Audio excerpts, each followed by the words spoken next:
kita pujikan dari terbit matahari. Luar biasa, karena kita pagi ini kita akan nyanyi dari terbit matahari. Oke, dari terbit matahari sampai pada masuknya, biarlah nama Tuhan dipuji. Dari terbit matahari sampai pada masuknya, hey, biarlah nama Tuhan dipuji. Puji Tuhan, puji Tuhan, puji Tuhan. Dari terbit matahari sampai pada masuknya, biarlah nama Tuhan dipuji. Sekali lagi, dari terbit matahari sampai pada masuknya, biarlah Tuhan dipuji. Dari terbit matahari sampai pada masuknya, biarlah nama Tuhan dipuji. Puji Tuhan, puji Tuhan, puji Tuhan. Dari terbit matahari pagi-pagi sampai pada masuknya, biarlah nama Tuhan dipuji. Biarlah nama Tuhan, biarlah nama Tuhan dipuji. Memuji Tuhan selalu, kita puji Dia. Memuji Tuhan selalu, mari kita puji Dia. Puji, puji, mari kita puji Dia. Puji, puji, mari kita puji Dia. Sekali lagi, memuji Tuhan selalu, mari kita puji Dia. Memuji Tuhan selalu, kita puji Dia. Puji, puji, mari kita puji Dia. Puji, puji, mari kita puji Dia. Haleluya. Ya, untuk acara selanjutnya Om serahkan kepada Tante Audrey yang akan membagikan renungan pagi ini pada kita semua. Om Leo persilakan pada Tante Audrey. Terima kasih Om Leo. Puji Tuhan. Anak-anak, kita bersyukur kepada Tuhan ya. Tuhan memberikan kita waktu lagi untuk berkumpul bersama-sama, bersekutu di dalam Tuhan, di bus kota. Kita bersyukur kepada Tuhan, kita semua sehat. Ini semua kasih karunia Tuhan, berkat Tuhan ya.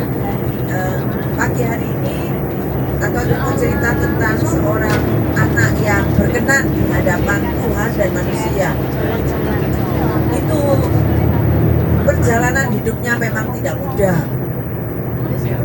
Waktu itu mamanya belum memiliki seorang anak, tetapi dia tidak henti-hentinya selalu berdoa dan berdoa. Sekalipun dalam perjalanan hidupnya banyak suka duka dan dukanya lebih banyak.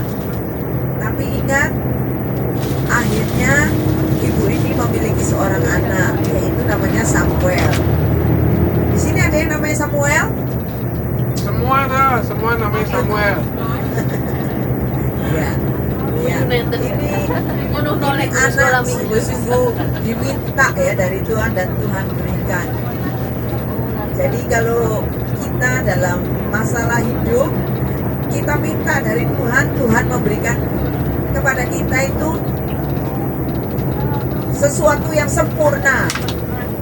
Makanya kita tidak boleh susah terlalu berkepanjangan, tapi kita belajar untuk percaya kepada Tuhan. Pasti Tuhan mendengar doa kita.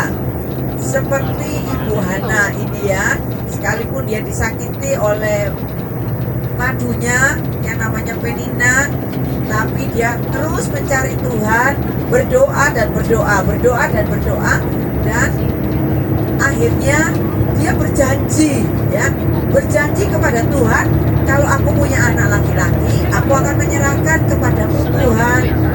Anak-anak, di sini siapa yang suka janji? Janji kepada mama, janji kepada papa, janji kepada guru, atau janji kepada temanmu. Harus ditepati, ya, janjinya harus ditepati. Hana, begitu dia mendapatkan kesempatan untuk memiliki anak yang dia idam-idamkan, dia ingat janjinya. Jadi begitu dia lepas susu, anak ini sudah tidak menyusui, langsung dia bawa anak itu ke bait Allah. Dia serahkan anak yang dia dapat dari Tuhan kepada Tuhan kembali. Dan akhirnya Samuel dia tinggal di bait Allah dari kecil, dari lepas susu. Bayangkan ya, dari anak-anak dia sudah lepas sama mamanya. Tidak mudah, dia tidak tinggal sama mamanya. Mamanya akhirnya datang setahun sekali dengan satu pakaian kepada Samuel. Tetapi heran, ya, Tuhan menjaga Samuel begitu baik. Sekalipun waktu itu di kota Silo yang menjadi imam namanya Imam Eli, dia memiliki dua anak laki-laki namanya Hofni dan Pinahas. Tetapi kedua anak dari Imam Eli ini tidak memberikan contoh yang baik kepada Samuel yang kecil. Mereka berbuat hal-hal yang menyakiti hatinya Tuhan, sehingga lewat seorang nabi, atau waktu itu Tuhan bicara langsung kepada Samuel. Waktu itu Samuel masih kecil ya. Tuhan panggil dia, Samuel, Samuel. Waktu itu sudah jam tidur. Samuel mau tidur, ada suara memanggil dia. Satu kali dia kaget, dia lari ke Imam Eli. Bapak memanggil aku. Tidak, tidur saja kamu. Aku tidak memanggil kamu. Terus kedua kali dia dengar lagi, Samuel, Samuel. Dia lari lagi, dia turun dari tempat tidur, dia pergi ke Imam Eli. Dia bilang, Bapak memanggil aku kah? Tidak, tidur lagi kamu ya, gak ada yang manggil. Waktu yang ketiga kali, Tuhan panggil Samuel. Samuel, Samuel. Kemudian Samuel lompat lagi dari tempat tidur, dia lari ke Imam Eli. Bapak memanggil aku. Imam Eli sadar. Waktu dia tahu ada suara memanggil Samuel, Imam Eli baru sadar bahwa Tuhan akan bicara kepada anak kecil ini. Tuhan bisa pakai anak-anak loh ya. Jangan khawatir. Tuhan tidak pilih kasih. Tuhan tidak lihat tua, muda, anak-anak pun Tuhan bisa panggil. Tuhan pakai anak-anak. Akhirnya Imam Eli beritahukan kepada Samuel, jadi nak, kalau suara itu datang lagi, kamu bicara, Tuhan, ini aku, bicaralah kepadaku. Samuel diajari oleh Imam Eli. Kemudian betul, suara itu datang lagi, dan Samuel siap mendengarkan berita dari surga. Ternyata beritanya itu tentang keluarganya Imam Eli. Imam Eli akan dihukum oleh Allah. Bayangkan, ini Samuel masih kecil, tapi dia harus menerima berita dari surga. Dan berita itu yang mengejutkan hatinya, sampai dia berdebar-debar. Dia hampir tidak mau menceritakan kepada Imam Eli bahwa Tuhan akan membunuh Imam Eli dengan kedua anaknya dalam sehari. Bayangkan, ini bukan Jawa Pos, bukan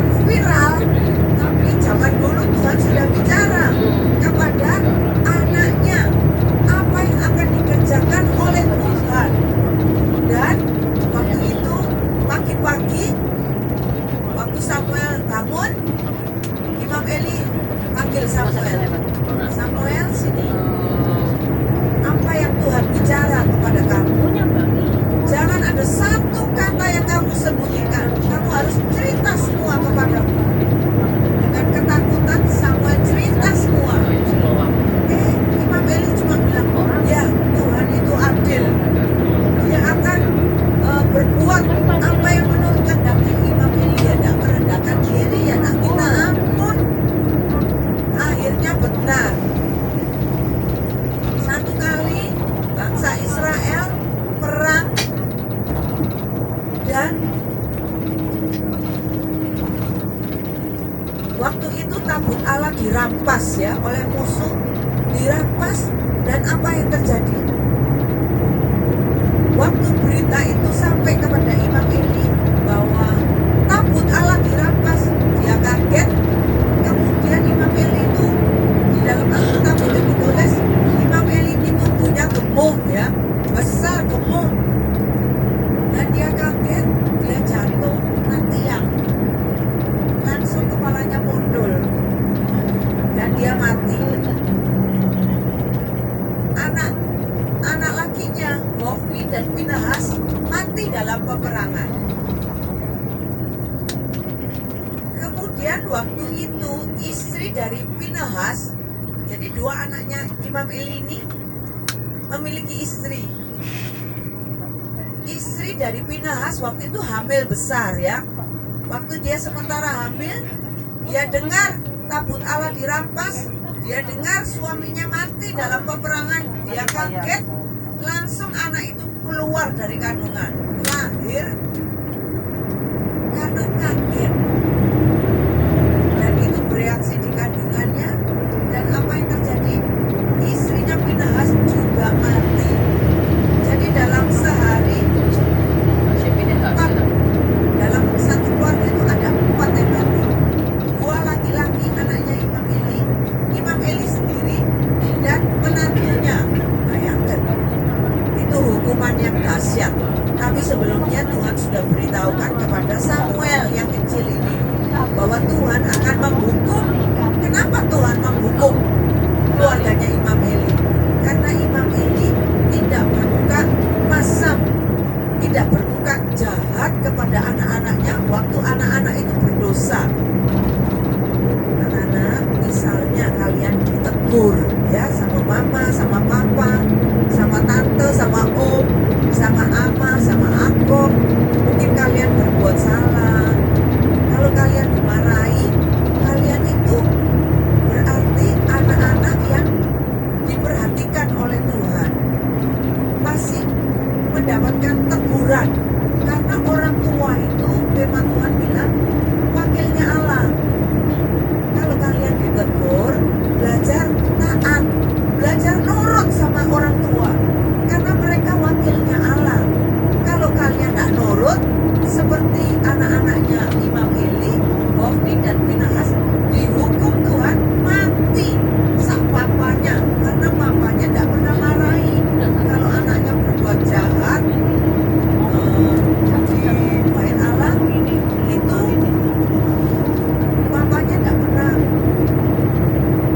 marah dengan marah yang serius. Tuhan marah kepada Imam Eli sebagai orang tua yang tidak bertanggung jawab, sehingga papa dan kedua anaknya mati dalam sehari. Dan itu mengerikan. Jadi kalau kita dapat teguran, baik kalau kalian baca saat teduh ya di Alkitab, kalian baca, misalnya kalian ditegur sama Tuhan, kalian minta dari Tuhan kerendahan hati supaya apa? Mau nurut. Oh ya Tuhan, aku salah, nanti papaku tak marahi. Sebetulnya papaku itu bener, tapi aku mantel Tuhan, aku itu dirampas sama Tuhan. Jadi aku marah sama papa. Sebetulnya tidak ya. Orang tua itu baik, hanya ingin supaya kalian dengar-dengaran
katakan hari yang semakin sukar, hari yang semakin jahat.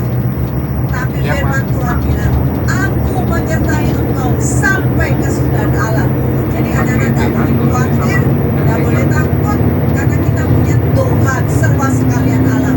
Kita punya Allah yang hebat, yang sanggup menjaga, menolong kita, memberitahukan kita hal-hal yang mungkin sulit. Tuhan akan beritahukan kepada kita, asal kita hidup di dalam Tuhan, Tuhan di dalam kita. Kita jangan jauh dari Tuhan.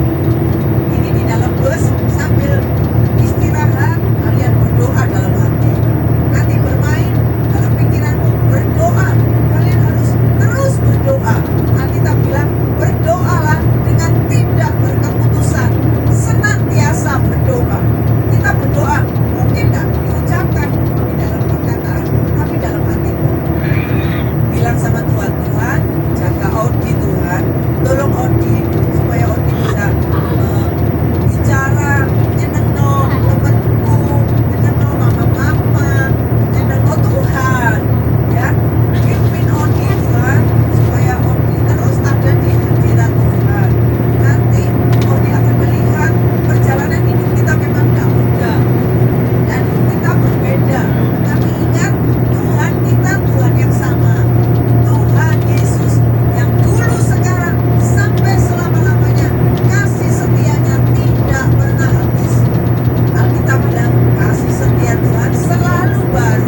mau adakan mini game. Mau nggak? Sebentar.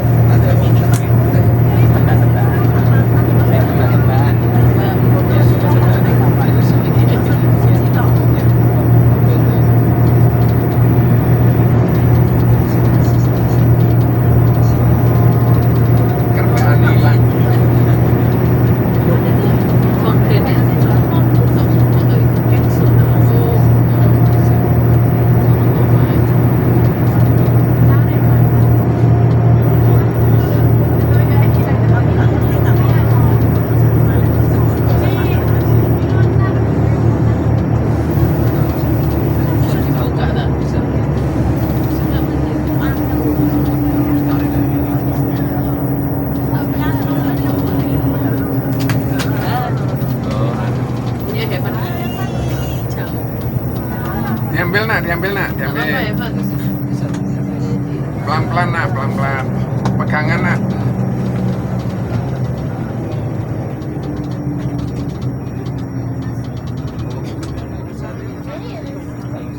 Kerpeannya hilang ya Om. Ben cepat ya Ben ya. Lek kerpeannya hilang Om Guntur punya pertanyaan Om.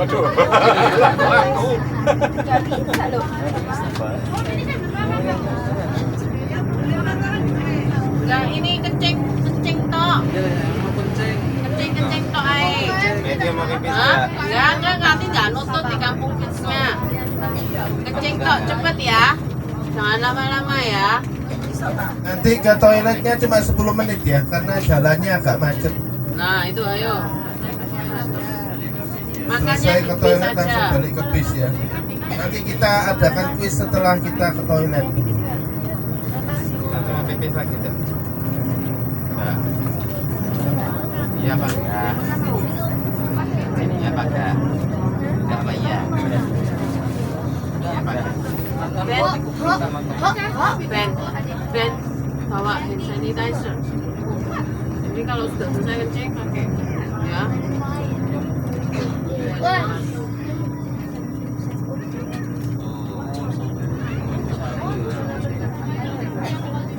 Nanti mau pipis. Kan kamu pipis ya?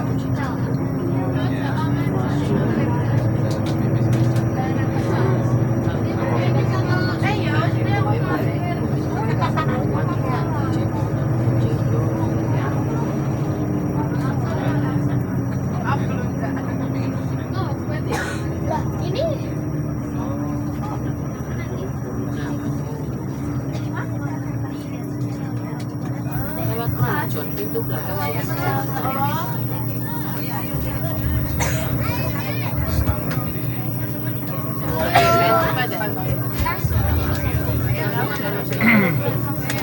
Anak-anak diingat kanan kirinya siapa ya? Nanti kembali harus diingat sudah kembali belum ya?